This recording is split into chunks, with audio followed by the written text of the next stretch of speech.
చంద్రబాబు ప్రభుత్వం పేదల పట్ల అన్యాయంగా వ్యవహరిస్తోందని ప్రతిపక్ష నేత వైఎస్ జగన్ మండిపడ్డారు.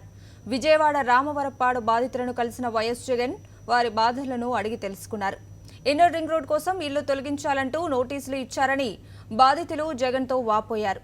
పెద్దవారి కోసం అలైన్మెంట్లు మార్చి పేదల ఇల్లు తొలగిస్తున్నారని జగన్ ఫైర్ అయ్యారు. వైఎస్ఆర్సీపీ పేదలకు అండగా ఉంటుందని హామీ ఇచ్చారు.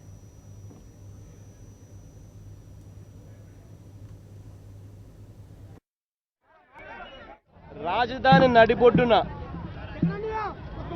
అభివృద్ధి పేరుతో ఏ రకంగా గత 50-60 సంవత్సరాల నుంచి అక్కడ నివాసం ఉంటా ఉన్న ప్రజలను వాళ్ళ పేరుతోనే బీఫామ్స్ ఇచ్చినారు. గతంలో 60-50 సంవత్సరాల కిందట వాళ్ళు ప్రాపర్టీ ట్యాక్సులు కడతా ఉన్నారు, కరెంటు బిల్లులు కడతా ఉన్నారు, వాళ్ళ పేరుతో గతంలోనే బీఫామ్లు ఇచ్చినారు. ఇవాళ అభివృద్ధి పేరుతో ఫ్లైఓవర్ అనే ఒక బూత్ను చూపించి ఫ్లైఓవర్ అలైన్మెంట్ మీరంతా చూస్తూ ఉన్నారు. అక్కడ నేరుగా ఎవరికైనా అర్థమవుతుంది ఫ్లైఓవర్ అలా వచ్చేది. అలా కార్పొరేటర్ హోటల్ వాళ్ళకు తెలుగుదేశం పార్టీకి చెందిన కార్పొరేటర్ హోటల్ లాభం చేకూర్చే దానికోసం అలైన్మెంట్ చూస్తేనే ఫ్లైఓవర్ అర్థమవుతుంది ఏ రకంగా తిప్పారని. ఫ్లైఓవర్ ఆ కార్పొరేటర్ తెలుగుదేశం కార్పొరేటర్కి చెందిన హోటల్కి సంబంధించి తీసేస్తే నేరుగా ఫ్లైఓవర్ ఈ రోడ్డు మీదకి ల్యాండ్ అవుతుంది. ఎవరి ఇళ్ళు పోవాల్సిన పని లేదు. అలాంటిది ఫ్లైఓవర్ అలైన్మెంట్ తిప్పి 120 ఇళ్ళు కూల్చేశారు. మరో 500 ఇళ్ళు కూల్చేదానికోసం అని చెప్పి ఏమాత్రం కూడా మొహమాటం లేకపోకుండా చంద్రబాబు నాయుడు గారు గ్రీన్ సిగ్నల్ ఇస్తా పోతారు. ఇంతకన్నా అన్యాయం ఎక్కడన్నా ఉంటుందా? పోనీ వీళ్ళ దగ్గర నుంచి ఈ స్థలాలు తీసుకునే కార్యక్రమం ఏదైతే బలవంతంగా వాళ్ళకి ఇష్టం లేకపోయినా ఏదైతే చేస్తున్నారో వాళ్ళకేమైనా కాంపన్సేషన్ ఇచ్చారా? రూపాయి కూడా కాంపన్సేషన్ అన్న మాట ఊసే లేకోకుండా వాళ్ళ భూములు ఇక్కడ వాళ్ళ భూములకి ఏం వాల్యూ ఉండదా? మెయిన్ రోడ్డు మీద ఉన్న వాళ్ళ భూములకి అసలు వాల్యూ ఉండదా? వాళ్ళందరూ కడుపును కొట్టే కార్యక్రమం చేస్తూ ఉన్నారు. కాంపన్సేషన్ రూపాయి లేదు. పునరావాస కార్యక్రమం ఎక్కడ చేస్తున్నామో అన్న మాట లేదు.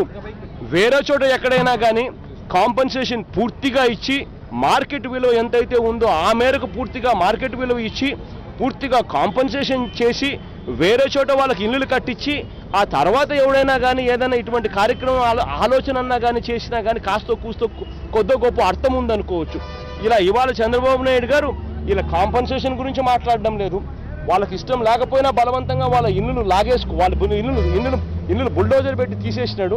ఇంకా 500 ఇల్లు తీసేస్తానంటున్నాడు. మసీదు కూడా ఉంది, దాన్ని మసీదును కూడా కొట్టేస్తానంటున్నాడు. చంద్రబాబు నాయుడు గారు వాళ్ళ ఊర్లో వాళ్ళందరినీ అడిగితే అక్కడ ఉన్న పేదవాళ్ళని అడిగితే చంద్రబాబు నాయుడు గారు ఇలా పోతా ఉంటాడంట. పోయేటప్పుడు ఎక్కడ గుడిసెలు కనపడకూడదట. గుడిసె ఎక్కడ కనపడినా కానీ ఊడబెరకాలని చెప్పి చంద్రబాబు నాయుడు గారు ఆదేశాలు ఇచ్చాడట.